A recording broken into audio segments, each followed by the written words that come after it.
Welcome in, Niners Nation fans. I'm Celia Palermo. We're trying out a new thing here. We're launching a video every single Wednesday addressing big questions heading into the 49ers next matchup. But one thing first, I don't know what to call this segment. So if you've got an idea, drop it in the comments below or find me on Twitter at Celia Palermo and maybe I'll choose one of those. Another thing, we're also going to start doing a mailbag every week. That'll start next week. So following the matchup with the Cardinals, find me on Twitter. What are your big questions heading into the following week? I'll address some of those right here on Niners Nation. But for now, let's dive right in. This week, the opponent, a tough one. The 4-0 Arizona Cardinals facing off with our 2-2 Niners. Let's start with our first question. Do the Niners have a legit chance against an undefeated and rolling Arizona Cardinals team? First of all, there is always a chance, but this one's going to be an uphill battle. The Cardinals have established themselves as one of the best teams in the NFL and certainly in the NFC West. They came out on top in a battle of unbeatens versus the Rams, so they are rolling and they have a lot going for them right now. But the Cardinals are only favored by 5.5, so if you pay attention to betting odds, that's certainly a slim margin, and that means that it's not that far off from seeing the Niners being able to come out on top of this one. The way to beat the Cardinals is to run the ball down their throats. The Cardinals are near the bottom of the league in opponent rushing yards, so if the Niners can take advantage on the ground, which they could, they should be just fine. And if Trey gets the start, his ability to run and extend plays will only help the Niners' odds down the stretch. Defensively, the Niners' strength has been their fast defense, so if they can put that into action, going up against one of the best NFL quarterbacks right now, Kyler Murray, it will certainly slow down the Cardinals in what is a very potent passing attack. Listen, the Niners have had back-to-back losses in games that they should have and could have won. So, if the Niners can go on the road to Arizona and hand the Cardinals their first loss of the season, you can only imagine what that will do for the Niners' confidence going forward. Give me San Francisco and the points plus 5.5. That brings us to our next question. Is Trey Lance the best bet under center versus Kyler Murray?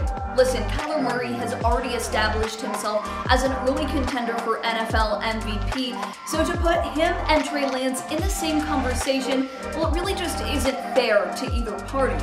They're both mobile quarterbacks, but I think the comparisons have to stop right there for now. Here's why. Jimmy G has been set up as the team's QB1, so Trey certainly hasn't taken enough first-team starter reps to be solid on the field on Sundays. The game has not slowed down for him, so it's unfair to say yes, he's going to get the job done when the Niners need him to. He lacks the maturity to put the game on his back and make plays in tight games. Does that mean he's not capable? No, it just means he's young and he's not there yet. Who would expect him to be? But Trey Lance has plenty of bright spots that we should all be excited about. First off, the more he plays, the better he gets. And listen, Trey really doesn't need to be that guy right now, and who would want him to be? He doesn't have that quality just yet. Right now, he needs to focus on getting the ball out of his hands and leaning on the weapons that the Niners do have.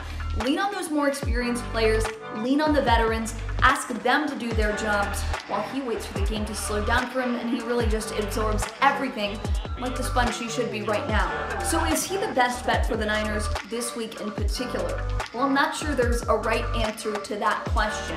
In terms of game experience, poise, and maturity on the field, of course the answer is no. But in terms of athleticism and future playmaking ability, yes, we're just not there just yet. So while we're talking about the offense, let's get to the run game. Is the 49ers run game screwed without Raheem Mostert? No. Flat out, no. Let's get that one out of the way. You just can't replicate a guy like Raheem Mostert, a guy who's done as much as he has for the 49ers on and off the field. He's a dime a dozen, and it's important to recognize that when you look at the running game and all of the backs in the room as a whole. It's hard to find a guy with the same playmaking ability, a guy with that much speed who can also break tackles, and the 49ers certainly miss him. He's become a face of the franchise and was a walking highlight.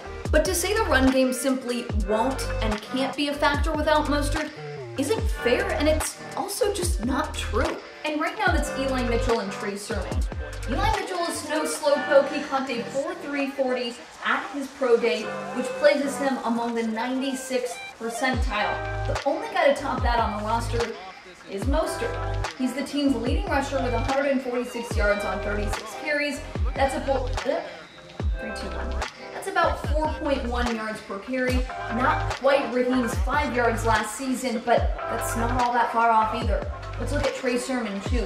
30 carries for 128 yards, fewer touches, but also more per clip. The bottom line is these guys are rookies. They're still learning what it takes to be that breakout back. And I think you're looking into the crystal ball when you see these two. They will be the 1-2 punch the Niners need in years going forward. The most important thing for the 49ers running game right now is staying healthy. Of course, we've already seen the negative impacts of that in this young season already. When the Niners get Jeff Wilson and JaMychal Hasty back, we're going to see the run game be that much more effective. Each of those guys bringing the strong skill set that the 49ers desperately need right now. That'll do it for this edition of whatever name we decide to call this segment going forward. Remember, give me some ideas in the comments below, and I'm excited to answer your questions next week. Find me on Twitter. Let's talk about what questions you have next week after Sunday's game versus the Cardinals. So it's 4-0 versus 2-2, a great battle to be had in the NFC. Let's see what happens and go from there. That'll do it for now.